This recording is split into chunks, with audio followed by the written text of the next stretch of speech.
김동인 감자.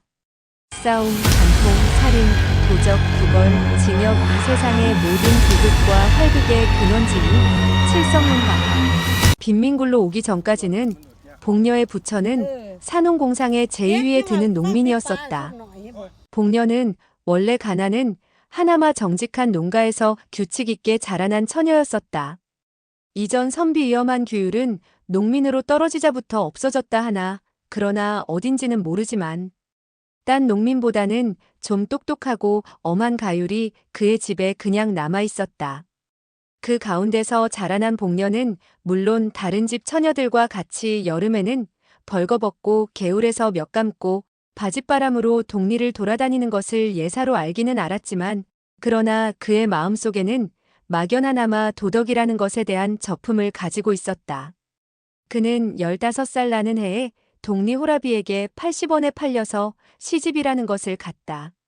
그이세서방 영감이라는 편이 적당할까이라는 사람은 그보다 20년이나 위로서 원래 아버지의 시대에는 상당한 농군으로서 밭도 몇 마지기가 있었으나 그의 대로 내려오면서는 하나둘 줄기 시작하여서 마지막에 복녀를 산 80원이 그의 마지막 재산이었었다. 그는 극도로 게으른 사람이었었다. 동리 노인들의 주선으로 소작 밖에나 얻어주면 종자만 뿌려둔 뒤에는 후치질도 안 하고 김도 안 매고 그냥 내버려 두었다가는 가을에 가서는 되는 대로 거두어서 금년은 흉년이네 하고 전주집에는 가져도 안 가고 자기 혼자 먹어버리고 하였다. 그러니까 그는 한밭을 이태를 연하여 붙여본 일이 없었다. 이리하여 몇 해를 지내는 동안 그는 그 동리에서는 밭을 못 얻으리만큼 인심을 잃고 말았다.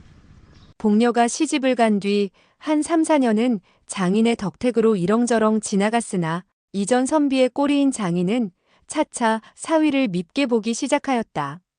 그들은 처가에까지 신용을 잃게 되었다. 그들 부처는 여러 가지로 의논하다가 할 일 없이 평양성 안으로 막벌이로 들어왔다. 그러나 게으른 그에게는 막벌이나마 역시 되지 않았다. 하루 종일 지게를 지고 영광정에 가서 대동강만 내려다보고 있으니 어찌 막벌이인들 될까? 한 서너 달 막벌이를 하다가 그들은 요행 어떤 집 막간행 낭사리로 들어가게 되었다. 그러나 그 집에서도 얼마 안 하여 쫓겨나왔다. 복녀는 부지런히 주인집 일을 보았지만 남편의 게으름은 어찌할 수가 없었다. 매일 복녀는 눈에 칼을 세워가지고 남편을 채근하였지만 그의 게으른 버릇은 개를 줄 수는 없었다. 뱃섬 좀 치워달라오요. 남조름 오는데. 님자 치우시관. 내가 치우나요? 20년이나 밥 먹고 그걸 못 치워. 에이구 칵 죽구나 말디. 2년 뭘. 이러한 싸움이 그치지 않다가 마침내 그 집에서도 쫓겨나왔다. 이젠 어디로 가나? 그들은 할 일 없이 칠성문 밖 빈민굴로 밀리어 나오게 되었다. 칠성문 밖을 한 부락으로 삼고 그곳에 모여있는 모든 사람들의 정업은 거라지요. 부업으로는 도적질과 자기네끼리의 매음, 그 밖에 이 세상의 모든 무섭고 더러운 죄악이었었다. 복녀도 그 정업으로 나섰다. 그러나 19살의 한창 좋은 나이의 여편네에게 누가 밥인들 잘 줄까? 젊은 거이 거랑질은 왜? 그런 소리를 들을 때마다 그는 여러 가지 말로 남편이 병으로 죽어가거니 어쩌거니 핑계는 대었지만 그런 핑계에는 단련된 평양 시민의 동정은 역시 살 수가 없었다. 그들은 이칠성문 밖에서도 가장 가난한 사람 가운데 드는 편이었다. 그 가운데서 잘 수입되는 사람은 하루에 5리짜리 돈뿐으로 1원, 7, 80전에 현금을 쥐고 돌아오는 사람까지 있었다. 극단으로 나가서는 밤에 돈벌이 나갔던 사람은 그날 밤 400여 원을 벌어가지고 와서 그 근처에서 담배 장사를 시작한 사람까지 있었다. 복녀는 19살이었었다. 얼굴도 그만하면 빤빤하였다.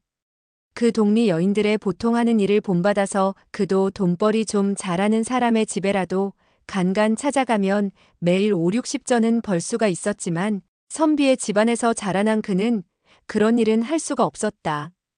그들 부처는 역시 가난하게 지냈다. 굶는 일도 흔히 있었다. 기자묘 솔밭에 송충이가 끓었다. 그때 평양부에서는 그 송충이를 잡는데 은혜를 베푸는 뜻으로 칠성문 밖 빈민굴의 여인들을 인부로 쓰게 되었다. 빈민굴 여인들은 모두 다 지원을 하였다. 그러나 뽑힌 것은 겨우 50명쯤이었다. 복녀도그 뽑힌 사람 가운데 한 사람이었었다. 복녀는 열심으로 송충이를 잡았다. 소나무에 사다리를 놓고 올라가서는 송충이를 집게로 집어서 약물에 잡아넣고 그의 통은 잠깐 새에 차고 하였다.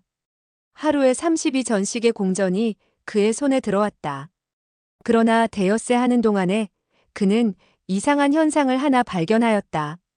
그것은 다른 것이 아니라 젊은 여인부 한 여남은 사람은 언제나 송충이는 안 잡고 아래서 지절거리며 웃고 날뛰기만 하고 있는 것이었다.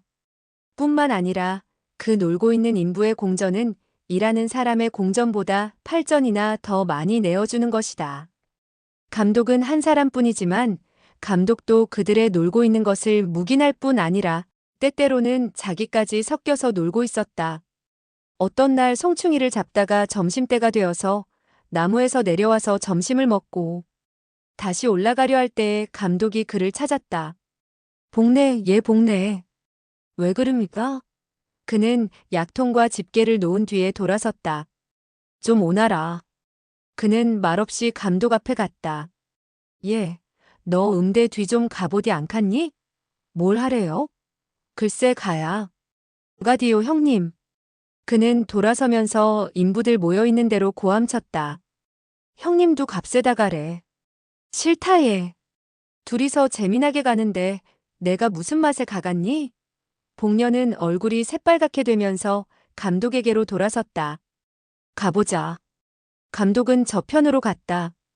복녀는 머리를 수그리고 따라갔다. 복내 족같구나. 뒤에서 이러한 고함 소리가 들렸다. 복녀의 숙인 얼굴은 더욱 발갛게 되었다. 그날부터 복녀도 일 안 하고 공전 많이 받는 인부의 한 사람으로 되었다. 복녀의 도덕관 내지 인생관은 그때부터 변하였다. 그는 아직껏 딴 사내와 관계를 한다는 것을 생각하여 본 일도 없었다. 그것은 사람의 일이 아니요 짐승의 하는 짓으로만 알고 있었다. 혹은 그런 일을 하면 탁 죽어지는지도 모를 일로 알았다. 그러나 이런 이상한 일이 어디 다시 있을까? 사람인 자기도 그런 일을 한 것을 보면 그것은 결코 사람으로 못할 일이 아니었었다. 게다가 일 안 하고도 돈 더 받고 긴장된 육회가 있고 빌어먹는 것보다 점잖고 일본말로 하자면 삼박자 같은 좋은 일은 이것뿐이었었다. 이것이야말로 삶의 비결이 아닐까? 뿐만 아니라 이 일이 있은 뒤부터 그는 처음으로 한 게 사람이 된 것 같은 자신까지 얻었다. 그 뒤부터는 그의 얼굴에는 조금씩 분도 바르게 되었다. 1년이 지났다. 그의 처세의 비결은 더욱더 순탄히 진척되었다. 그의 부처는 이제는 그리 궁하게 지내지는 않게 되었다. 그의 남편은 이것이 결국 좋은 일이라는 듯이 아랫목에 누워서 벌신벌신 웃고 있었다. 복녀의 얼굴은 더욱 이뻐졌다. 여보, 아즈바니, 오늘은 얼마나 벌었소? 복녀는 돈 좀 많이 번 듯한 거라지를 보면 이렇게 찾는다. 오늘은 많이 못 벌었소에다. 얼마? 도무지 10선원냥. 많이 벌었소에다가래. 한 댄냥 꾀주소고래. 오늘은 내가 어쩌고 하면 복녀는 곧 뛰어가서 그의 팔에 늘어진다. 나한테 들킨 땜에는 뀌고야 말아요. 난 원이 아즈마니 만나문 야단이더라. 자, 꾀주디. 그 대신은? 알아있지? 난 몰라요. 헤헤헤. 모름은 안 줄 테야. 글쎄 알았대도 그른다. 그의 성격은 이만큼까지 진보되었다. 가을이 되었다. 칠성문 밖 빈민굴의 여인들은 가을이 되면 칠성문 밖에 있는 중국인의 채마밭에 감자 고구마며 배추를 도적질하러 밤에 바구니를 가지고 간다. 복녀도 감자깨나 잘 도적질하여 왔다. 어떤 날 밤 그는 감자를 한 바구니 잘 도적질하여 가지고 이젠 돌아오려고 일어설 때에 그의 뒤에 시꺼먼 그림자가 서서 그를 꽉 붙들었다. 보니 그것은 그 밭의 소작인인 중국인 왕서방이었었다. 복녀는 말도 못하고 멀진멀진 발 아래만 내려다보고 있었다. 우리 집에 가. 왕서방은 이렇게 말하였다. 가재문가디. 헌, 것도 못 갈까? 복녀는 엉덩이를 한번 획 두른 뒤에 머리를 젖히고 바구니를 저으면서 왕서방을 따라갔다. 1시간쯤 뒤에 그는 왕서방의 집에서 나왔다. 그가 밭고랑에서 길로 들어서려 할 때에 문득 뒤에서 누가 그를 찾았다. 복내 아니야? 복녀는 획 돌아서 보았다. 거기는 자기 곁집 여편네가 바구니를 끼고 어두운 밭고랑을 더듬더듬 나오고 있었다. 형님이 됐솔까? 형님도 들어갔댔솔까? 님자도 들어갔댔나? 형님은 네 집에? 나 눅서방네 집에. 님자는? 난 왕서방네 형님 얼마 받았소? 눅서방네 그 깍쟁이 놈 배추 3팩이. 난 3원 받았디. 복녀는 자랑스러운 듯이 대답하였다. 10분쯤 뒤에 그는 자기 남편과 그 앞에 돈 3원을 내어놓은 뒤에 아까 그 왕서방의 이야기를 하면서 웃고 있었다. 그 뒤부터 왕서방은 무시로 복녀를 찾아왔다. 한참 왕서방이 눈만 멀진멀진 앉아있으면 복녀의 남편은 눈치를 채고 밖으로 나간다. 왕서방이 돌아간 뒤에는 그들 부처는 1원 혹은 2원을 가운데에 놓고 기뻐하고 하였다. 복녀는 차차 동리 거지들한테 애교를 파는 것을 중지하였다. 왕서방이 분주하여 못 올 때가 있으면 복녀는 스스로 왕서방의 집까지 찾아갈 때도 있었다. 복녀의 부처는 이제 이 빈민굴의 한 부자였었다. 그 겨울도 가고 봄이 이르렀다. 그때 왕서방은 돈 100원으로 어떤 처녀를 하나 마누라로 사오게 되었다. 복녀는 다만 코웃음만 쳤다. 복녀 강짜 같구만. 동리 여편네들이 이런 말을 하면 복녀는 흥하고 코웃음을 웃고 하였다. 내가 강짜를 해? 그는 늘 힘있게 부인하고 하였다. 그러나 그의 마음에 생기는 검은 그림자는 어찌할 수가 없었다. 이놈 왕서방, 내두고 보자. 왕서방의 색시를 데려오는 날이 가까웠다. 왕서방은 아직껏 자랑하던 기다란 머리를 깎았다. 동시에 그것은 새색시의 의견이라는 소문이 쫙 퍼졌다. 복녀는 역시 코웃음만 쳤다. 마침내 색시가 오는 날이 이르렀다. 칠보 단장에 4인교를 탄 색시가 칠성문 밖 채마박 가운데에 있는 왕서방의 집에 이르렀다. 밤이 깊도록 왕서방의 집에는 중국인들이 모여서 벼란 악기를 뜯으며 벼란 곡조로 노래하며 야단하였다. 복녀는 집 모퉁이에 숨어서서 눈에 살기를 띠고 방 안의 동정을 듣고 있었다. 다른 중국인들은 새벽 2시쯤 하여 돌아갔다. 그 돌아가는 것을 보면서 복녀는 왕서방의 집 안에 들어갔다. 복녀의 얼굴에는 분이 하얗게 발리어 있었다.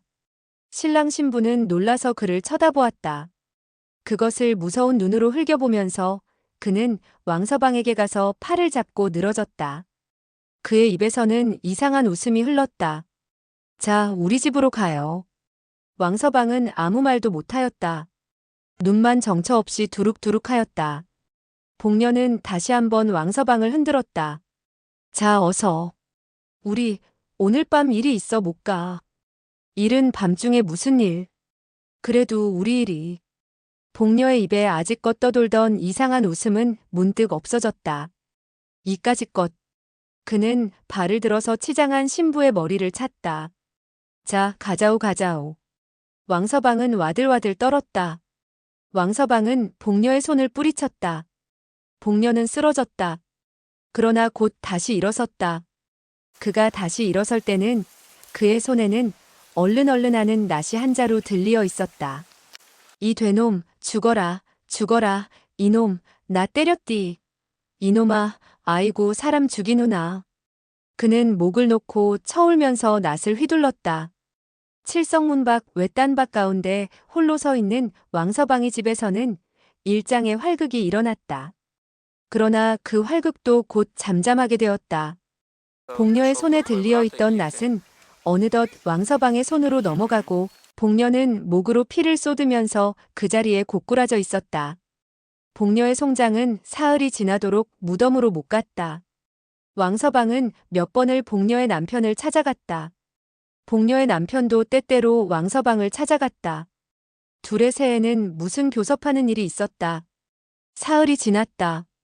밤중에 복녀의 시체는 왕서방의 집에서 남편의 집으로 옮겼다. 그리고 그 시체에는 세 사람이 둘러앉았다. 한 사람은 복녀의 남편, 한 사람은 왕서방, 또 한 사람은 어떤 한방 의사. 왕서방은 말없이 돈주머니를 꺼내어 10원짜리 지폐석장을 복녀의 남편에게 주었다. 한방이의 손에도 10원짜리 2장이 갔다. 이튿날 복녀는 뇌일혈로 죽었다는 한방이의 진단으로 공동묘지로 가져갔다. 출전 조선문단 41,925.1